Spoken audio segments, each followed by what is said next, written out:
Hello, everyone. Bobby C is back. I'm with Rene. Rene's over in Florida. It's cold over there. I'm over here in California, Huntington Beach. So we got, like Joey C and me, we got the East Coast connection, and I happened to connect up with the Rene over here, and I think he's from Florida, Pompano, I think, right? You're over there. Pompano. I'm from Boston, though. Yeah, but he's from Boston, but he's living in Pompano, and he's chilly. He just had some chicken noodle soup That's right. Right? Don't get this cold usually in Florida. That's right. So I want everybody to stay tuned because we're going to do a 3-part series. And don't forget to subscribe, ladies and gentlemen. Please subscribe. It's just going to build that channel. That's how we're building networks here to expose and deprogram and help expose all this crap that we're talking about. About AA, the 12-step society, the world and the universe. And me and Rene are going to get into that. Rene, just say hi and introduce yourself, and we'll start talking about whatever you want to talk about today on this part 1. Yeah. He just summed it up. I mean, really all I want to say, my name, Rene St. Pierre. I'm not with the initials or nothing. I am, my name is Rene Paul St. Pierre III. I ain't hiding behind nothing. So, and you can find me at Unconquered Healing on TikTok, Unconquered Healing on Facebook, Unconquered Healing on Instagram. And I'll just keep it short and sweet. That's what it is. Right on. Go ahead, man. That's what do you want to talk about right now? What do you want to get into? You were talking on your Instagram, of course. I listened to it prior to this podcast, and you mentioned synchronicity. Talk a little bit about that. Yeah, synchronicities for me is something that I did stumble upon through the 12 steps. I discovered, right, Carl Jung, and Carl Jung had a hand in writing the big book and all this stuff. And so I followed that, and I discovered all this Jungian, analysis and dream work and all this different stuff. And a lot of the synchronicities is like a Jungian concept, and it's just it's what we would call coincidences. It's what and I personally, I don't believe in coincidences anymore. It's more bada bing, bada boom, boom, boom, and it lines up to where here I am having this conversation with you right now. And it started off on a prayer, probably a prayer out of desperation of like, God, help me see the truth. Help me figure out what the hell, up from down, what's going on. I had gotten so confused by trying to conform to this 12-step paradigm that I didn't know it was broken. I didn't know it was a setup from the get up. But once I tapped into my intuition and followed my feelings and these synchronicities, it's like, the book shows up right as it's supposed to. That conversation shows up just as it was supposed to.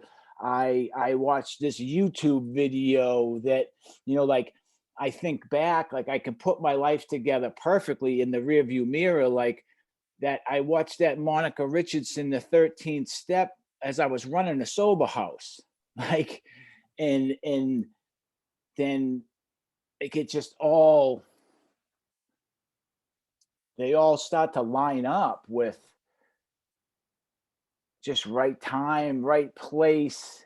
But it's not because I sat on my ass and did nothing. I did a lot. I took a lot of action and followed that nudge to read that book or talk to that person. Let me chime in there. Let me chime right in, because you know what?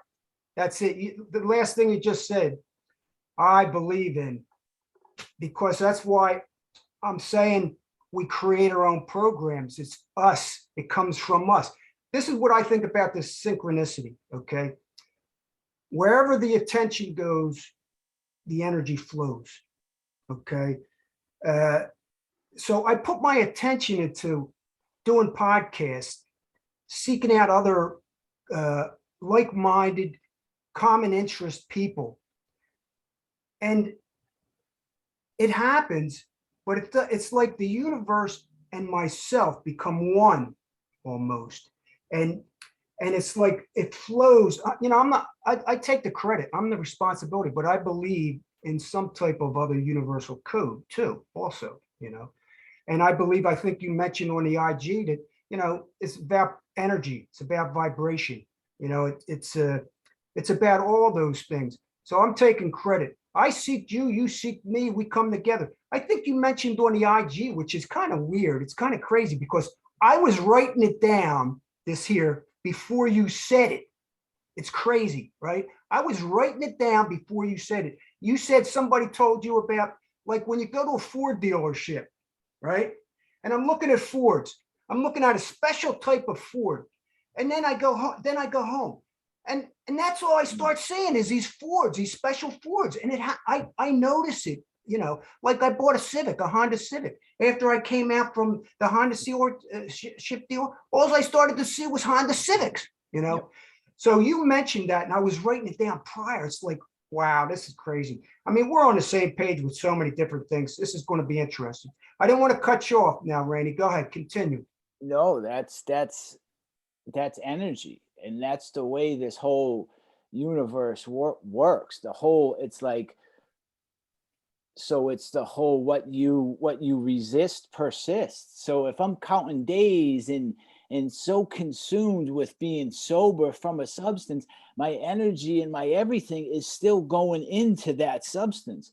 It's not going, all my energy went into being a person in recovery, whether I knew it or not, because I was trying for it not to be that, but subliminally and subconsciously, the shit was pounding into my head, whether I wanted it to be or not. And so instead of creating a healthy identity of a sovereign, autonomous, you know, person, it became, everything was limited, you know. Beautiful. Let me just jump in there. That's right on the money. See, every time you're talking about something's coming to me that I was writing down. It's almost like whatever you're saying, it's all written down and I can respond to it. And that's part of the synchronicity. Okay. The identity, you mentioned identity. Okay. And I know you're kind of on the same page with me. We weren't creating our own identities. They created Alcoholics Anonymous, society, government, the world created my identity. Look, back 38 years ago, they did not have the internet. Okay. Society told me I was alcoholic. Society did. And society brainwashed my kids, my wife, my mother-in-law, my mother, and they called me alcoholic. Okay. That's all we knew. We didn't know anything else. So here I go. I'm raising my hand. I'm an alcoholic. My name is Bobby C. I'm an alcoholic. They're giving me the identity. The two most powerful words in the world, too. Exactly. It's like they knew what they were doing or something. They do. They knew this was created. It's a well-designed, created. Oh, it's just monopoly and doctrine. No way. No way. It just happened. Just these two guys, right? These two drunks, Bob and Bill, they know.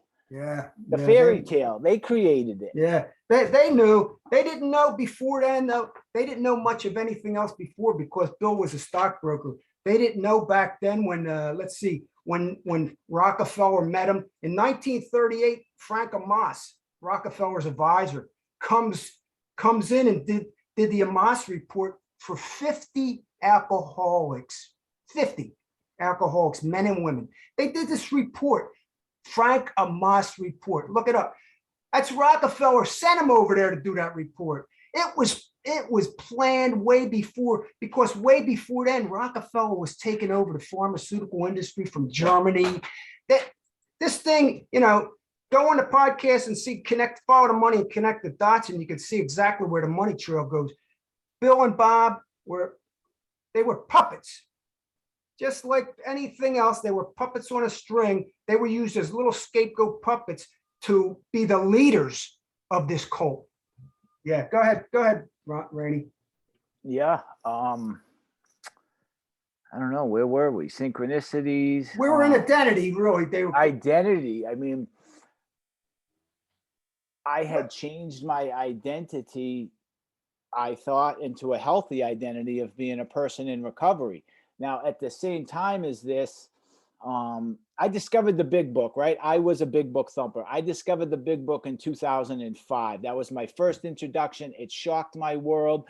When my sponsor took me through that book and told me I could be recovered, I cried. No bullshit, no made up story, because for the 4 or 5 years prior to that, I was told all the, you got to hang on for dear life and meeting makers make it and da da da da da. And this guy was able to, he told us that meetings were a joke. Meeting makers make what? And he told the truth about what a joke meetings were, and then said, no, you can be recovered. And I was like, what? They never told me that. They told me I had to be in recovery for the rest of my life. And believe it or not, that one word is what I followed until I figured my way out, that it was a cult, that it's a big lie, that it's a fantasy, that the government's in on it, that, but why the fuck would I think that? I was just a suburban kid from Danvers, Massachusetts, that was a 3-sport all-state athlete that got strung out on Oxycontin, that went for help. My life changed forever the day I went for help. Other than that, before that, I believed I was a fully capable, fully functioning, powerful individual. Yeah. I didn't think I was powerless. I didn't think I was diseased. I didn't think that I didn't play a part in this Oxycontin habit that I played clearly a huge part in, right? Yeah, here's the deal with that recovered. They put that in there. That's one of the hooks. Alcoholics Anonymous and 12-step programs have a hook. They have a bunch of hooks to keep you in. In the beginning they say recovered, but they always say recovering, lifetime right. And then recovering. It's this whole, it's like boom, boom, boom, back and forth, back to A, B, A, B. That's the cognitive dissonance that they put us in, the ambivalence that they put us in. Am I right? What is this? Am I recovered? Oh, I'm still recovered. Yeah, you're recovered. You're going to recover with a lifetime recovering process until you die. Okay. And if you don't do it, you surely will die, go insane, or go to jail. Okay. Yeah. So let's start talking about something like the celebration, because you mentioned that celebrating time, the hook of celebrating time. I fortunately, because I've been listening to some of your stuff, because like I said, it's a synchronicity, even me finding you, because it was only a year ago that I discovered it was a cult. It was maybe 14 months ago where I finally, it's in the last 18 months where I put it together that no doubt in my mind, this is a toxic, poisonous cult. Lost my train of thought. No, you know what? You mentioned on your IG about this toxic relationship, and that's what I want you to go into, the toxicity of the celebration of coins and the surrounding of addicts, alcoholics. Just put in, instead of going to the bars and the drug dealers, we're put into these cages and prisons with all alcoholics and addicts. Talk about that, Rene. Calling that wellness. Like, and see, I had this fortunate experience of being the fuck up. I was the one that I would get sober, turn my life around 180 degrees just to sabotage it, because I realized I was fulfilling the self-fulfilling prophecy, because that's what I believed. Once I had one, I lost all control. Once I started, I couldn't stop.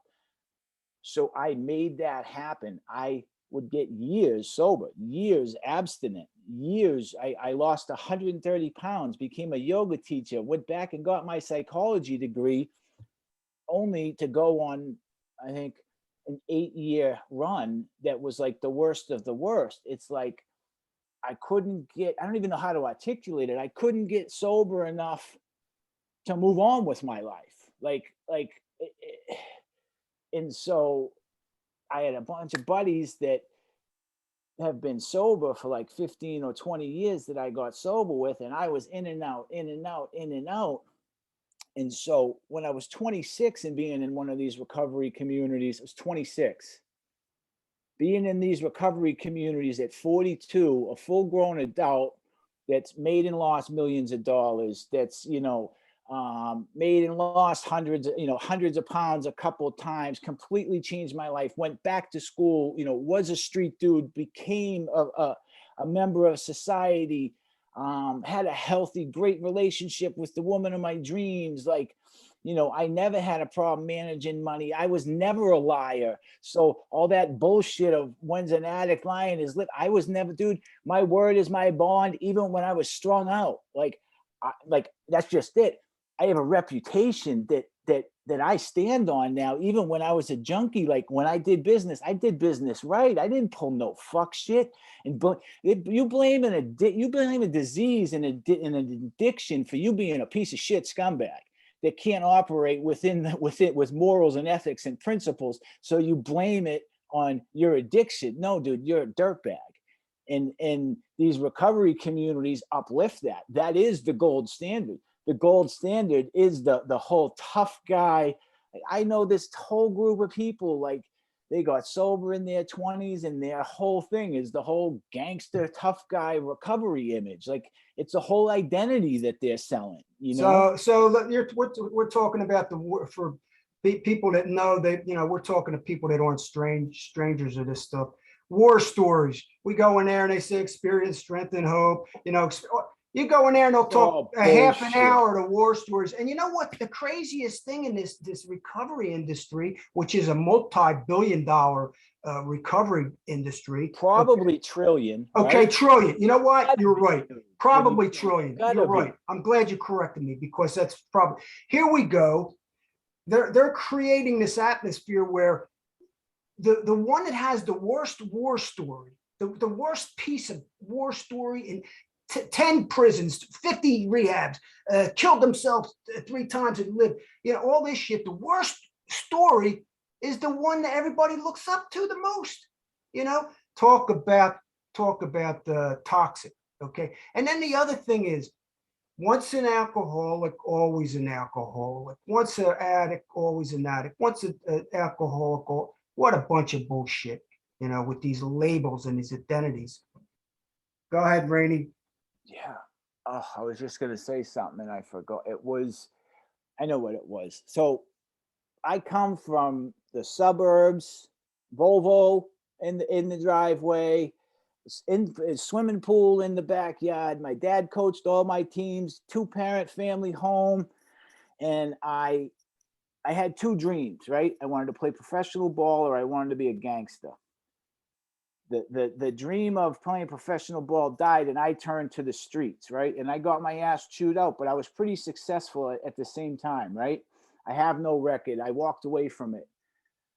Made and lost a lot of money, did and lost a lot of drugs, right? Hundreds of people have died along the way. The dope game is just like the treatment game.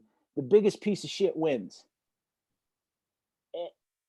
And in the dope game, there's rules in the street, even though that's all bullshit. It's a myth, right? Because 99% of people are snitches. The recovery world, they hide behind God. They hide behind integrity. They hide behind character. They hide behind altruism. They talk this talk like, I know a group of dudes that have a $500,000 scheme going as a scholarship. And it is a scholarship, but it's also an ingenious fucking scheme to funnel $500,000 into their halfway houses. And they're like, it's ingenious what these people come up with. But I was the one that was getting chewed out. I was the one that wasn't getting help. I was the one that was making observations going, this is toxic. This doesn't make sense. And it was, Rene, you think you're better than people. Rene, it was always, you think you're better than, you're judgmental, you're this. And it's like, yeah, but dude, this isn't adding up. Like this dude's saying the way I need to stay sober is by being honest and this, that, and the third. And the whole community knows what's going on. We all know about the prostitutes and the gambling and all this stuff. Like, that's the gold standard that I saw, was just toxicity as long as you're abstinent, everything's cool. Yeah, so you got 2 masks. You got the mask when you come into the meeting. You put the mask on coming into the meeting. We're striving for progress, not perfection. I think you mentioned that. Progress, not perfect. No, we don't want to, we're not striving for perfection. The whole 12, 12, and 12, if you look it up, symbolism, 12 means perfection. It means God. It means government. Okay. 12, 12, and 12 means perfection. And that's what they're, of course, it's the Catholic Church. It's just, it's identical to the Catholic Church. As a matter of fact, the Catholic Church actually controlled part of, I mean, it's like you go into the triangle, you're going into the Catholic Church. And I could get it. I've done podcasts specifically on that with Matt Talbert. Matt Talbert is the saint of alcoholism. Okay. With the Matt Talbot retreats all over the country, all over the world. But I'd like to touch base on the celebration of time again, just to dig a little deeper on that celebration of time. I believe, look, one day is cool. You're in there. One day, 1 week, 30 days, 90 days is great. Okay. A year. But after a year, what the hell are we celebrating? Move on. Celebrate stuff like other things that you're doing. It's like I got to celebrate. I'm a recovered smoker. Oh, I got 5 years of once a smoker, always a smoker, right? I got to celebrate not eating meat. I'm a vegetarian or a vegan. I have 2 years. Nah, you know what? This celebration, and a lot of people are going to. They're going to like say, Bobby, you're hurting people by not saying that. No, I want them to celebrate other stuff, other things, not these just as, oh, I'm celebrating with my chip and my coin. And me, I had many of them. Okay. I had many, many coins. I kept on getting back. It's an ego thing. You keep on getting back. You get 5, you go for 6, 10. Oh my God, you got to go for 15 because somebody else has 20. They're higher than you. Oh, you get the 20. Oh, it's the higher. They're higher than you. I got to get the 25. I just had a friend. I'm not even going to talk about it, but it's crazy, and you know it. The whole, why am I counting days for something that I want to do anyway? Like score. And luckily, I never fell into it, but I would just watch these people and I came back to this group of guys that started a treatment center. I came back 15 years later and they were talking about the same shit from 50, like they had built this whole story, this whole identity.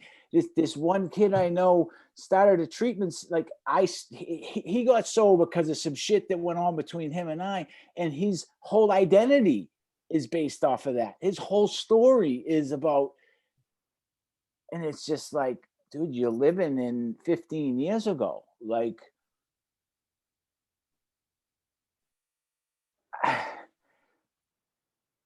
that just didn't work for me. Like in all those years, I thought there was something wrong with me.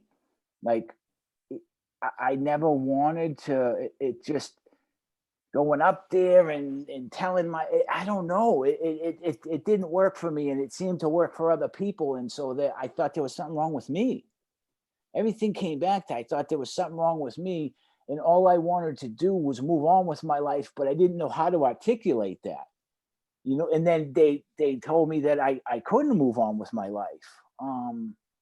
But celebrating, I never fell into the trap of celebrating time or the birthday parties and luckily, like, my mother's a tough Irish Polish woman. She was just like nobody celebrated shit. Like, you weren't supposed to be eating dope in the first place, Rene. Like, all right, okay, not celebrate. Let's go back to, like, when people go out, they call it relapse. They go out and use and they come back in. You lose all the time, right? Oh, you lost all the time. That's all bullshit. You gained all that experience. When you come in, it's the same time. Like, hey, ladies and gentlemen, I'm going to tell you, this is one thing I believe 100% is that we all have the exact same time, and that is right this moment, right now. That's all you got. The rest is just experience, good, bad, and everything in between. But now, when you used to come back, Rene, you used to go out, you used to relapse and come back in. Do you feel like shamed? Like, oh, dude, man. Oh my God. That's what I realized. My opinion is, because I've really studied narcissistic abuse. I believe the 12 steps are narcissistic abuse. It's narcissistic abuse. It's constant gaslighting. It's cognitive dissonance. If you study narcissistic abuse, and it makes sense, because in my opinion, Bill Wilson was a covert narcissist. Like you're just constantly being gaslit. It just doesn't make any sense. And dude, that fries your brain. Like, and now looking at this book from a different mindset, it's like, dude, you were right the very first time you picked this blue book up and couldn't even read the first 164 pages because it didn't make no sense. Like, and then I became a guru of that book, and I was more fucked up from learning about that book than I was, like, but I didn't know. Like, Hey, let's look. Me and Rene are on the same page. The 12 steps is a circle mind fuck. I still Never haven't ending. gotten it completely. You know, it was such a circle mind fuck, and I spent 15 years just circle mind fucking myself, thinking that I was the problem. And I was around a bunch of predators, and I'm super intuitive, and I'm super empathic, and I'm super, I guess if you want to call it street smart, but just aware of things. And I was so gaslit into thinking that I thought I was better than people, and being judgmental. And dude, we have these parts to protect us. Like, your judgment is telling you something's wrong. It's discernment. It's spiritual. It's God. My body talks to me. My body tells me, dude's a dirtbag. Watch out for him. Someone's talking. My body tells me, this person's lying. That's not judgmental. That's not anything. That's how intuitive I am. Yes. And the more I tap into myself and tap into my feelings and trust myself, because like I am God in the sense that I was born in the image and likeness of God. God is greatness on display. I am greatness on display. God is big G. I am little g. I got to do the work. I believe in God and something, but like sitting and just praying, nothing's going to happen in my experience. It's like you mentioned intuition. It's like, hey, look, you leave your car, right? And you're walking away, and something inside, it's not up here. It's like, go back to the car, open it up. And you don't do it. And then you wish you would have did it. You know, it's always like, why didn't I do that? Because my body told me to do it and I didn't do it. Why didn't I do it? So listening to your body. And I think that takes time. And it takes actually time of screwing up and learning and working through this journey, which I believe you and me are doing. And we still have a lot more to learn. Let's get back to let's talk. You know what? Let's talk about something that you, because you believe your abstinence from alcohol. Yes. Right. Okay. But you smoke weed, you smoke marijuana, you love it. You've been smoking it for years. And other people would say, like I mentioned to you on the phone, I say, hey, Rene, do you think maybe you could become, you know, once you start something, it's called moderation, but even if you're moderating, it could become habitual again. And I say yes. And this is what Rene said. He says, sure, because I got a habit of smoking weed, and it's a habit. Talk a little bit about that, because I love that honesty. You know, you're honest about it. You're not hiding it. You're not trying to cover something up. You're honest about your let's say recreational use or enjoyment use of marijuana. You know, talk about that a little bit. I think it comes down to being honest with yourself, and this program, I didn't know until the last year that my life changed forever the day I went for help. And that is the honest to God's truth, because up until then, I believed in myself. And that changed that changed the trajectory of my life forever. And I always knew my family wasn't into pharmaceuticals. My mother, I was diagnosed with ADD in like middle school, and my mother's response was, you ain't getting no pills. You're fucking lazy. Go get a book. Oh man, nice. Like, go read a fucking book, kid. Get off your ass and do something. She and was like, smart. Ma, thank you for being such a hard ass. Cause, you know, that's another made up scam, just like the chemical imbalance theory. Like I never planned on becoming a master of this because I chose to get an Oxycontin habit in my early 20s, you know? All right, what was the question again? You know what? Let me just because you just brought something up. I'll get you back on track. Okay. Let me say to the audience, me and Rene are not professionals. We're not giving you any medical advice. We're not doctors. We're not psychiatrists, even though we're experts in our own life. Believe me when I tell you, we are expert. I'm an expert of my own life and my own journey. You ain't going to take that away from me. I learned a lot of shit throughout all these years, and I know a lot of stuff that the experts and professionals say they know, when a lot of it is bullshit. Okay. And I'm not debating that.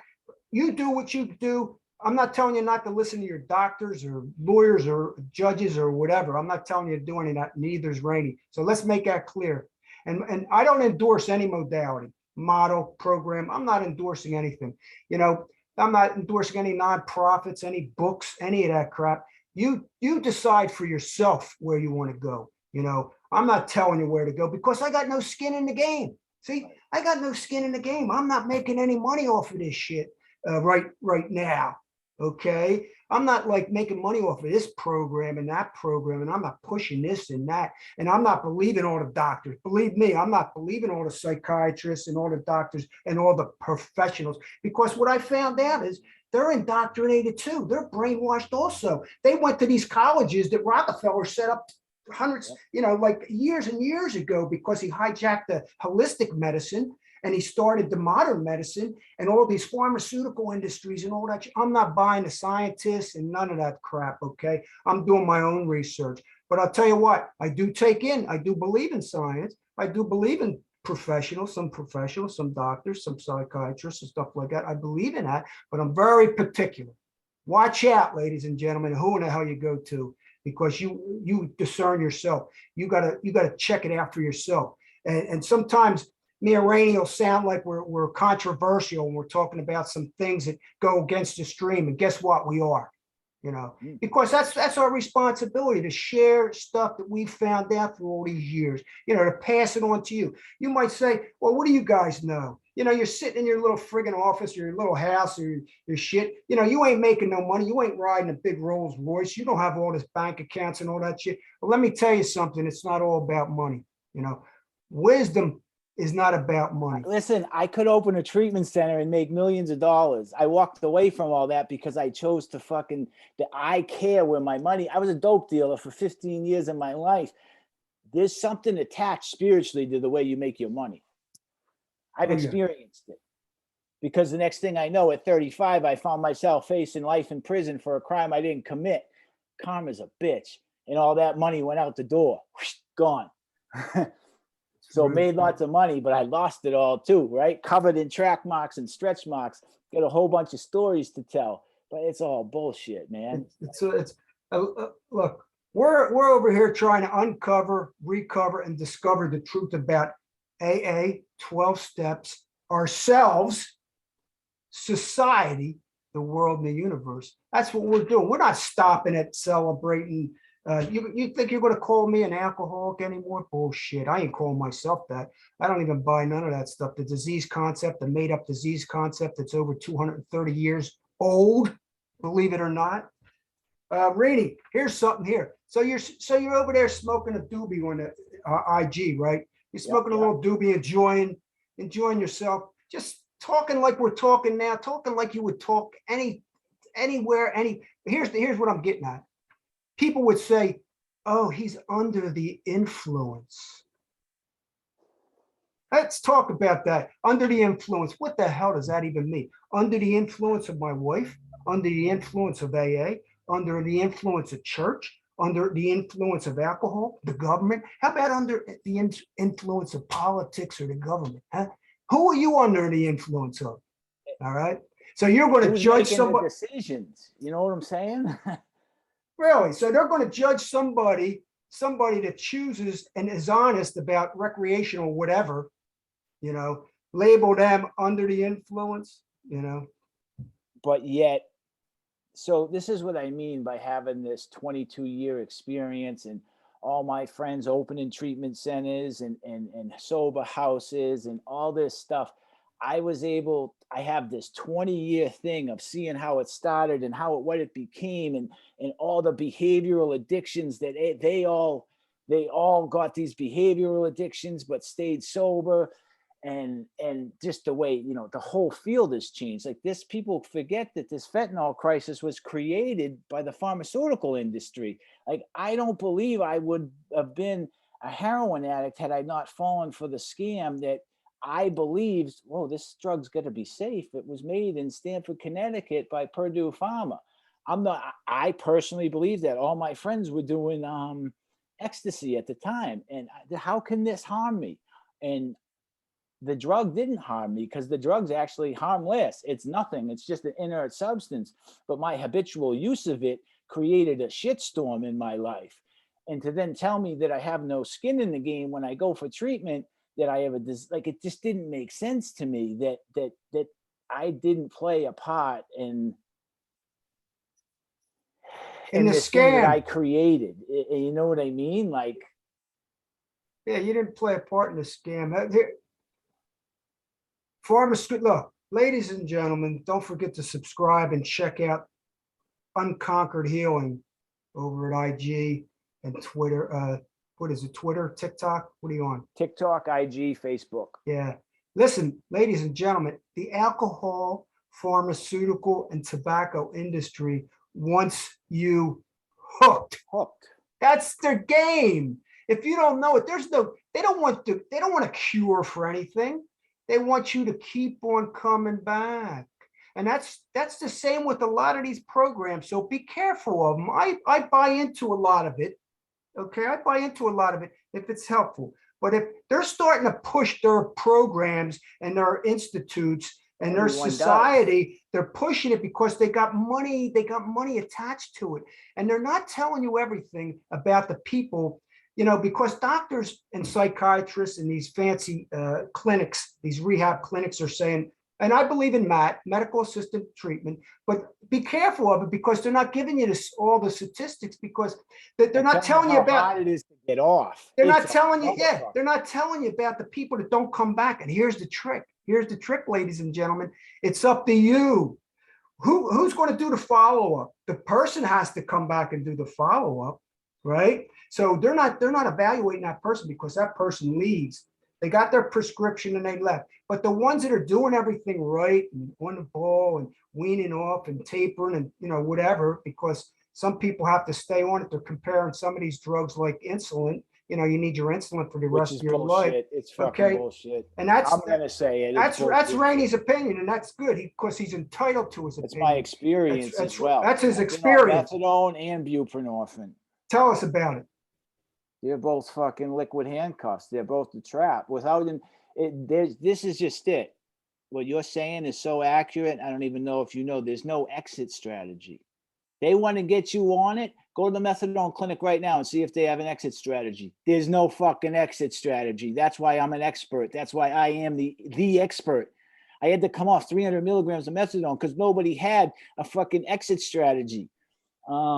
No one has an exit strategy. I know I've heard, how many stories I've heard about people getting down to 1 milligram of buprenorphine and not being able to get off, not being able to make that jump from 1 milligram to nothing, to completely abstinent. I have heard that story probably hundreds of times. They don't tell you that when they go in. They sell you this whole chemical imbalance. This is going to treat your cravings, which aren't even real. A craving is just a thought. It's something that's habitualized in your body. It's all a money-making scheme. I've been all up and down the East Coast. By fucking up my life the way that I did, I've been to all these sober houses, treatment centers, detoxes, all up and down the East Coast. It's the same thing. Every city, every state, every town, the only thing that changes is the accent and the zip code. That's it. Everyone's selling the same snake oil version of Bill Wilson because energy cannot be created or destroyed. That's all that it is. Okay, let me just say this to the audience now. That's Rene's opinion. Okay. Right. And from his professional experience, and he's got a lot of experience with it. Now, me personally, I'm going to tell you, the audience, that I believe today there are some good people that are trying to help people get off of certain things through the medical assisted treatment programs, the harm reduction, and even the Sinclair, method. But look, I don't buy it all.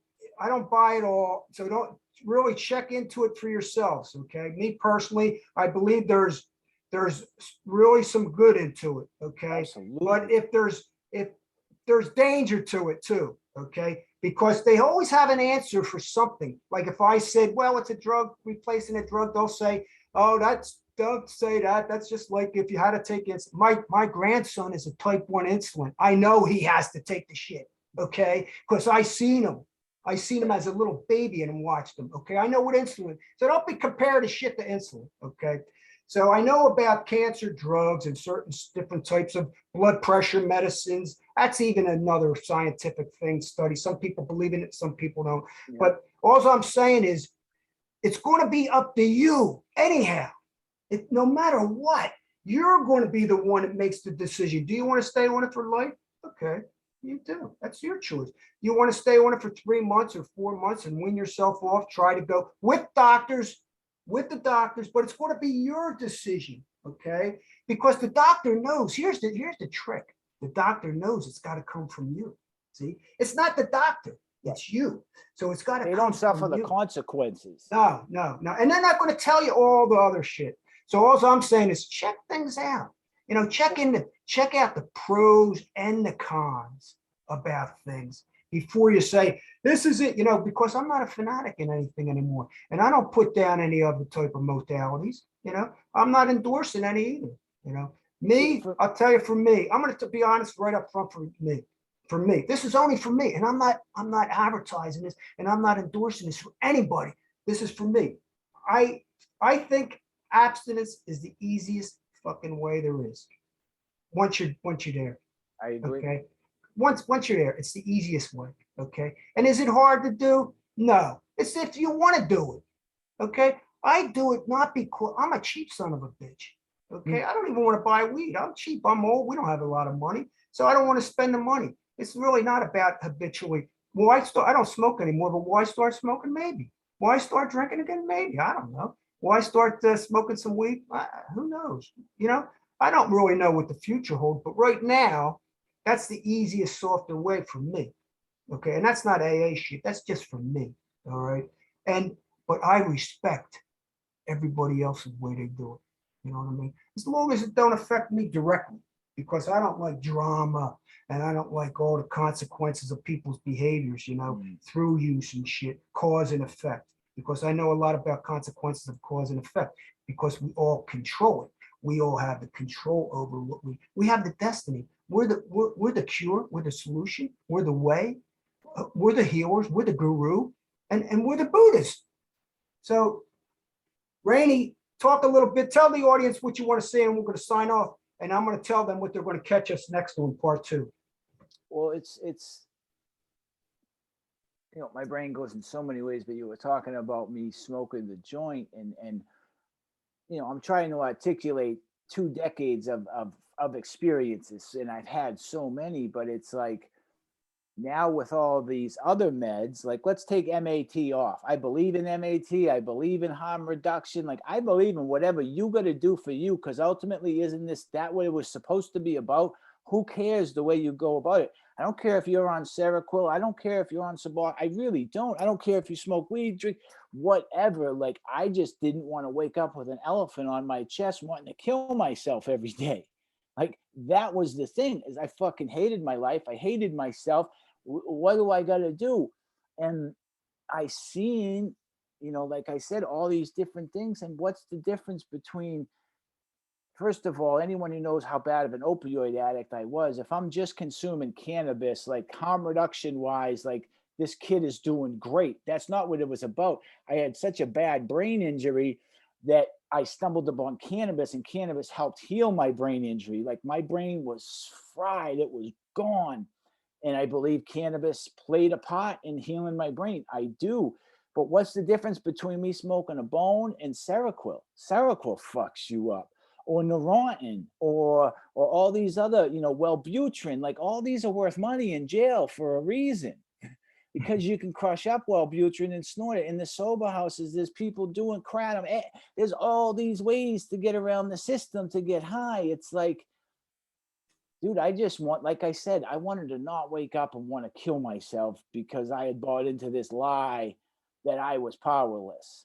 We're going to continue. Look, me and Randy got, so this is only part 1, ladies and gentlemen. Next week, part 2, might even be earlier than next week, but part 2, we're going to talk about the cult within the cult. Here's one I got, somebody gave to me, back to the 40s. I'm going to talk about that shit. That's what they're passing around. That's the cult within the cult, back to the 40s. We're going to talk about that next week. We're going to talk about body brokering. We're going to talk about pill mills. We're going to talk more about all kinds of controversial shit. Stay tuned, ladies and gentlemen. You're going to love it. Rene, say goodbye to everybody. See you, everybody. Thank you. Take care. We'll see Rene on part 2.